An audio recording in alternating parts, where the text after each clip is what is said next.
Trump nílò àdúrà wa o. Trump new America president tí wọ́n ṣe elect yìí ó nílò àdúrà wa lọ́wọ́ báyìí. Kí ni nǹkan tó ṣẹlẹ̀ tó fi nílò àdúrà wa? Trump sọ̀rọ̀ nínú ọ̀sẹ̀ tá a wá yìí pé àwọn nǹkan kan ṣẹlẹ̀ ní Amẹ́ríkà tí ò bá òfin Ọlọ́run ọba mu tóun dẹ̀ máa wọ ìgilé. Kódà ọmọ Elon Musk tó ń ṣe robot àpò òyìnbó tó jọmọ South Africa yẹn tó wà ní Amẹ́ríkà yẹn, ọmọ ẹ̀ ó ti jáde sọ̀rọ̀ wípé nítorí Trump àti bàbá òun fẹ́ kẹ́rù kò ní orílẹ̀-èdè Amẹ́ríkà, òun ò gbé Amẹ́ríkà mọ́. Kí ló fà? Ẹ máa gbọ́. Lára àwọn nǹkan tí Trump sọ pé òun fẹ́ wọ́gilé ní orílẹ̀-èdè Amẹ́ríkà tí àwọn òfin kan tí Obama tó ṣe nígbà tó wà ń bẹ̀ àtẹlẹ́ tí Joe Biden ṣe nígbà tó wà ń bẹ̀ tó fẹ́ sọ Amẹ́ríkà di ìlú tí a lè sọ wípé ìlú tí Ọlọ́run ti kọ̀ sílẹ̀, tí Ọlọ́run ọba ti ṣe kí n tó ti kọ̀ sílẹ̀. Àwọn nǹkan eléyìí Donald Trump sọ wípé ó jẹ́ ohun tí ò bójúmu kọkùnrin máa fi ọkùnrin kóbìnrin máa fi obìnrin. Ó ní níjọba tó ó ní òun fagilé òfin yẹn. Ó ní òun fagilé òfin yẹn. Ẹ jẹ́ máa kà á ní kọ̀ọ̀kan bí mo kọ́ sí. Àkọ́kọ́ kí n bẹ̀rẹ̀ látọ̀dọ̀ ọ̀rọ̀ ọmọ Elon Musk. Ṣẹ́rí ọmọ Elon Musk yẹn lẹ́wọ̀ yìí ó ń ṣe àwọn robot lẹ́yìn mẹ́ta yìí. Ó dẹ̀ ní IT company. Ọmọ ọkùnrin kan ó wá sọ̀rọ̀ ẹ̀dá obìnrin bíi Bob wà ní orílẹ̀-èdè wa. Ó sọ̀rọ̀ ẹ̀dá obìnrin kódà ó ti dobìnrin tán bẹ́ẹ̀ sí wo ó ti dobìnrin tán. Lọ́wọ́lọ́wọ́ tá à ń sọ yìí nínú oṣù tàbí oṣù tó ń bọ̀ ló fẹ́ lọ sí abẹ tó fẹ́ gbé nǹkan ọmọkùnrin kúrò tó fẹ́ gbé tóbìnrin sí. Bàbá ẹ̀ dẹ́ ti bá fà ìgbà kan wà tí bàbá ẹ̀ tẹ sọ pé òun ti kọ́ lọ́mọ pé òun mọ̀ pé kò sínú àwọn ọmọ pé torí ìgbé ayé tó ń gbé òtẹ́ lọ́rùn. Bàbá ẹ̀ ti fà nígbà tí Trump wá débẹ̀ báyìí tí Trump wá sọ̀rọ̀ báyìí ọmọ ẹ̀ wá jáde pé nítorí bàbá ẹ̀ jẹ́ èèyàn tó nífẹ̀ẹ́ Trump pé òun máa kó ní orílẹ̀-èdè Amẹ́ríkà. Àkọ́kọ́ nìyẹn.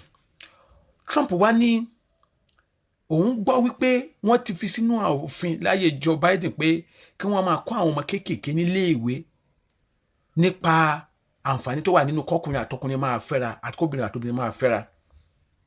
Ó wá ní àwọn níjọba tó ń wo olùkọ́ tó bá dánrú ẹ̀wò nílé ìwé kankan ní Amẹ́ríkà wọ́n máa fi ẹ̀wọ̀n ju gbára. Ó ní òfin yẹn òun gbọ́gilé òun ò fẹ́ ní Amẹ́ríkà mọ́. Ó ní òun fẹ́ òfin yẹn ní Amẹ́ríkà mọ́. Ó wá ní ó ní ìwà pé à ń lo ọmọ kékeré nílòkulò ni nítorí àwọn ọmọ yẹn kéré sí nǹkan tẹ́ ń kó sí ọpọlọ wọn. Báyìí lè máa kọ́ ọmọ nílé ìwé pé bó ṣe wà yìí ó ní àǹfààní láti tún rẹ̀ dá sí nǹkan mi tó wù tó ní láì tiẹ̀. Tó bá jẹ́ ọkùnrin ẹ máa kọ pé ǹjọ́ mọ̀ pé bó ṣe wà yìí bó ṣe jẹ́ ọkùnrin yìí ó bó wù ẹ́ ó lè sọ̀rọ̀ ẹ̀dọ́bìnrin. Trump ní ìwà burúkú ni pé òun fẹ́ níjọba. Ó ní òun fẹ́ kí ni ó ní òun fẹ́ ní ìjọba. Ó wá ń sọ wípé ó ní àwọn ilé ìwòsàn àwọn pharmacies àti àwọn societies tí wọ́n ń sponsor àwọn nǹkan yẹn wà yẹn ó ní gbogbo wọn pátá ló máa gbé. Ó ní gbogbo wọn pátá ló máa gbé. Ó ní torí òun gbọ́ wípé àwọn kan gbówó sílẹ̀ wọ́n ń fún àwọn èèyàn tó bá ti agreed láti sọ̀rọ̀ láti bí obìnrin tó fẹ́ sọ̀rọ̀ ẹ̀dọ́kùnrin tàbí ọkùnrin tó fẹ́ sọ̀rọ̀ ẹ̀dọ́bìnrin. Ó ní kí àwọn èèyàn fẹ́ rí gbà tán fi fún àwọn èèyàn lówó. Ó ní definitely nǹkan òkùnkùn wà nídìí ẹ̀. Ó ní hospital tó bá tún ti ń ṣe sábẹ́ fún ọkùnrin tó fẹ́ sọ̀rọ̀ ẹ̀dọ́bìnrin tàbí obìnrin tó fẹ́ sọ̀rọ̀ ẹ̀dọ́kùnrin. Ó ní hospital yẹn ó náà máa ti pa ni. Ó ní ilé ìta oògùn tó bá ti ń ta oògùn pé kọkùnrin lè di obìnrin tàbí kóbìnrin lè di ọkùnrin ó ní gbogbo wọn pátá ló máa gba license wọn. Wọ́n tàbí òun bá rí ẹni organisation kan tí wọ́n ní wọ́n gbó sílẹ̀ fún ọkùnrin tó bá fẹ́ sọ̀rọ̀ ẹ̀dọ́bìnrin tàbí obìnrin tó bá fẹ́ sọ̀rọ̀ ẹ̀dọ́kùnrin ó ní gbogbo wọn pátá ló máa fi ojú winá òfin ìjọba. Ó yẹ yín náà ó tún wá sọ̀rọ̀ kan o. Ó ní ọkùnrin tó bá ń wọ aṣọ àwọn tán àwọn ṣe cross dressing. Ìwọ ọkùnrin tó bá ń wọ aṣọ obìnrin ní Amẹ́ríkà tó ní àwọn ṣe cross dressing ni ọ̀rọ̀ yẹn torí pé àwọn obìnrin ń ṣe program kan òwá fẹ́ lọ́bẹ̀ ló ṣe wọ aṣọ obìnrin. Ó ní tóun bá gbá ẹ mú ó ní ẹ̀wọ̀n ló ń lọ o. Mo gbọ́ fúnra mi kì í ṣe pé wọ́n wú fún mi o. Ó ní ẹ̀wọ̀n ló ń lọ o. Ó ní ẹ̀wọ̀n ló ń lọ sẹ́yìn pé bí Bobby ṣe kọ́ bẹ̀rẹ̀ ni tó ń ní òun ṣe cross dressing tó ní òun ta ọjà kan gbá kan. Ó ní òun fẹ́ rú ẹ̀ mọ́ o. Trump ní òun fẹ́ rú ẹ̀ níjọba tóun pé òun lè sọ lẹ́yìn tó ó ní kódà ó ní nǹkan tó máa ṣe ni pé òfin tó ní ṣe yí padà ni tó bá tiẹ̀ tún kúrò ń bẹ̀. Ó sọ̀rọ̀ yẹn.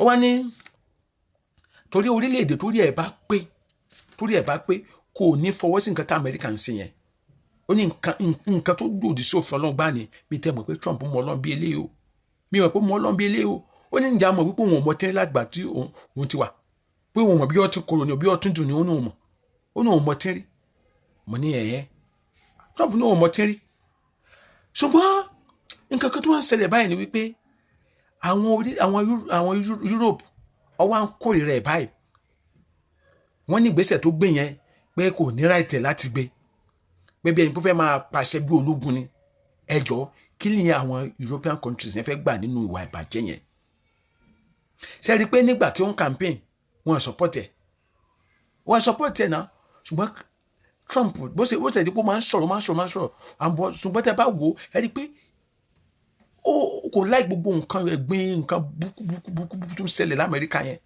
ó ní àwọn alágbára òkùnkùn yẹn sì fẹ́ kó débẹ̀ pàápàá àwọn orílẹ̀-èdè Europe yẹn torí most of àwọn organization tó ń sponsor àwọn ẹ̀ tó ń ṣe ọkùnrin tó ń fẹ́ ọkùnrin yẹn àwọn obìnrin tó ń fẹ́ obìnrin yẹn Europe yẹn ni wọ́n wà ṣùgbọ́n my question is kí ni wọ́n fẹ́ gbà ń bẹ̀ kí ni wọ́n fẹ́ sí kí ni tí wọ́n fẹ́ gbà níbẹ̀ ẹ dá mi lò now over to our brother bí our sister Kẹ́ndé pé Bobrisky níbo ló fẹ́ wá lọ báyìí bí a máa lọ Europe náà kò lọ America mọ́ báyìí tó mi rò pé Bobrisky akẹ́sẹ̀ lẹ́sẹ̀ báyìí náà fẹ́ lọ American embassy báyìí àwa múra bí obìnrin lọ pẹ̀lú nǹkan tí Trump sọ yìí àwọn ànígbà kó wá American embassy náà àwọn ànígbà Europe ló gbà pẹ̀lú bọ́ọ̀rọ̀ sí ń lọ yìí o pẹ̀lú bọ́ọ̀rọ̀ sí ń lọ yìí o àmọ́ reason tèmi wá sọ pé kẹ́kẹ́ ká máa gbàdúrà fún Trump ni wípé ìkíní yìí ó ní ọwọ́ òkùnkùn nínú kọkùnrin máa kí nǹkan ọmọkùnrin ẹ tiẹ̀ bọ́ ìdí ọmọkùnrin mi tàbí káwọn obìnrin máa kí ara ọwọ́ bara wọn lábẹ́ obìnrin ń fẹ́ obìnrin wọ́n ń gbẹnu síra wọn lẹ́nu ọkùnrin ń fẹ́ ọkùnrin wọ́n ń gbẹnu síra wọn lẹ́nu ó ní ọwọ́ òkùnkùn nínú. reason ni wípé àwọn organizations tó ń gbógbó sílẹ̀ yẹn kí ni wọ́n fẹ́ gbà ń bẹ̀ àwọn countries kan tó wájú ọkùnrin tó bá ti gbà láti sọ̀rọ̀ ẹ̀dọ́bìnrin tàbí kó gbà láti fẹ́ ọkùnrin ẹgbẹ́ ẹ̀ wọ́n máa gbówó fún ẹ bẹ́ẹ̀ àwọn tẹ́bi ń pa wà nínú kọ́ńtì yẹn o àwọn tí ìyà ń jẹ wà nínú kọ́ńtì yẹn tí wọ́n fún lówó o ṣùgbọ́n ọkùnrin tó rẹ́dì láti tó ṣetán láti fẹ́ ọkùnrin ẹgbẹ́ obìnrin tó ṣetán láti fẹ́ ọkùnrin ẹgbẹ́ lẹ́ ń gbówó fún. kódà Donald Trump tó wá sọ wípé àwọn ọkùnrin kan fẹ́ ọkùnrin ẹgbẹ́ wọn ní Amẹ́ríkà tó jẹ́ àlejò ọkùnrin ó lè fẹ́ ọmọ Amẹ́ríkà tàbí kó fẹ́ àlejò ẹgbẹ́ tó ti ní ìwé kó náà lè gbàwé ó ní gbogbo pátó ló máa revoke ìwé yẹn padà tàbí obìnrin tó fẹ́ obìnrin so kí gbogbo yẹn padà lọ máa múra Ọlọ́run fẹ́ gba ìjọba Amẹ́ríkà Ọlọ́run fẹ́ rìn kọjá ní orílẹ̀-èdè Amẹ́ríkà ìdí ẹ̀ ní ẹni pé kẹjẹ́ ká gbàdúrà fún nínú àwọn òkùnkùn yẹn ò lè dùn ó bá jẹ́ Kristẹni ó bá jẹ́ Mùsùlùmí kódò bá jẹ́ ẹlẹ́sìn ìṣẹ̀sìn gan torí ẹ̀sìn ìbílẹ̀ wa gan ò fààyè gba kọkùnrin máa fẹ́ ọkùnrin tàbí kóbìnrin máa fẹ́ obìnrin ẹ̀sìn Mùsùlùmí náà ò dẹ̀ fààyè gbà ẹ̀sìn Mùsùlùmí ò fààyè gbà kọkùnrin máa fẹ́ ọkùnrin kóbìnrin máa fẹ́ obìnrin bẹ́ẹ̀ lẹ̀sìn Kristẹni náà ò dẹ̀ fààyè gbà kódà ẹ̀sìn Júù gan fààyè gbà fún òun sọ pé ẹ jẹ́ ká gbàdúrà fún kọ́wọ́ wọn má kà kí wọn má porí ẹ̀ kó rí ṣe kọ́lọ́run bá kó lè gbàkóso ayé kọ́lọ́run lè gbàkóso ayé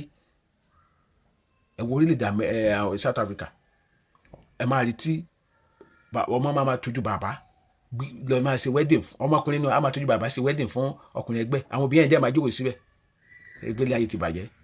Adémọ́dé lórúkọ mi ẹ bá mi share fídíò yìí ire ó dàbọ̀.